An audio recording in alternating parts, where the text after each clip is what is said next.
ಬಿಚ್ಚಲೆ ಗುರುರಾಘವೇಂದ್ರ ಸ್ವಾಮಿ ಸ್ಥಳ ಬಿಚ್ಚಲೆ ಅಥವಾ ಬಿಚ್ಚಾಲಿ ಕರ್ನಾಟಕದ ರಾಯಚೂರು ಜಿಲ್ಲೆಯ ಒಂದು ಪವಿತ್ರ ಗ್ರಾಮವಾಗಿದ್ದು ತುಂಗಭದ್ರಾ ನದಿಯ ತೀರದಲ್ಲಿ ಇದೆ. ಇದು ಪ್ರಸಿದ್ಧ ಮಂತ್ರಾಲಯ ಗುರುರಾಘವೇಂದ್ರ ಸ್ವಾಮಿ ಮಠದ ಹತ್ತಿರದಲ್ಲಿದೆ. ಆಧ್ಯಾತ್ಮಿಕ ಮಹತ್ವ ಬಿಚ್ಚಲೆ ಗುರುರಾಘವೇಂದ್ರ ಸ್ವಾಮಿಗಳ ಜೀವನದಲ್ಲಿ ಅತ್ಯಂತ ಪ್ರಮುಖ ಸ್ಥಳವಾಗಿದೆ. ಸ್ವಾಮಿಗಳು ಸುಮಾರು 13 ವರ್ಷಗಳ ಕಾಲ ಇಲ್ಲಿ ವಾಸವಿದ್ದು ತಮ್ಮ ಪ್ರಿಯ ಶಿಷ್ಯ ಅಪ್ಪಣಾಚಾರ್ಯರ ಮನೆಯಲ್ಲೇ ತಪಸ್ಸು, ಉಪದೇಶ, ಶಾಸ್ತ್ರ ಚರ್ಚೆಗಳಲ್ಲಿ ತೊಡಗಿದ್ದರು. ಮುಖ್ಯ ಆಕರ್ಷಣೆಗಳು ತುಂಗಭದ್ರಾ ನದಿ. ಈ ಪವಿತ್ರ ನದಿಯ ತೀರದಲ್ಲಿ ಸ್ವಾಮಿಗಳು ತಪಸ್ಸು ಮಾಡಿದರು. ಅಪ್ಪಣಾಚಾರ್ಯರ ಮನೆ ಇಂದಿಗೂ ಉಳಿದಿದ್ದು ಭಕ್ತರು ದರ್ಶನಕ್ಕೆ ಬರುತ್ತಾರೆ. ರಾಘವೇಂದ್ರ ಸ್ವಾಮಿ ಮಠ ಸ್ವಾಮಿಗಳ ನೆನಪಿಗಾಗಿ ನಿರ್ಮಿಸಲಾಗಿದೆ.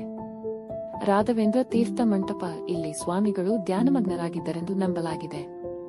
ಪುರಾಣ ಕಥೆ ಸ್ವಾಮಿಗಳು ಮಂತ್ರಾಲಯದಲ್ಲಿ ಬ್ರಹ್ಮಸಮಾಧಿಗೆ ಪ್ರವೇಶಿಸಿದಾಗ ಅಪ್ಪಣಾಚಾರ್ಯರು ಬಿಚ್ಚಲೆಯಲ್ಲಿ ಇದ್ದರು. ಅವರು ಈ ಶ್ರೀ ರಾಘವೇಂದ್ರ ಸ್ತೋತ್ರ ಪಠಿಸುತ್ತಾ ತುಂಗಭದ್ರಾ ನದಿಯನ್ನು ದಾಟಲು ಪ್ರಯತ್ನಿಸಿದಾಗ ನದಿಯು ವಿಭಜಿಸಿ ಅವರ ದಾರಿಗೆ ಅವಕಾಶ ಮಾಡಿಕೊಟ್ಟಿತು ಎಂದು ನಂಬಿಕೆ.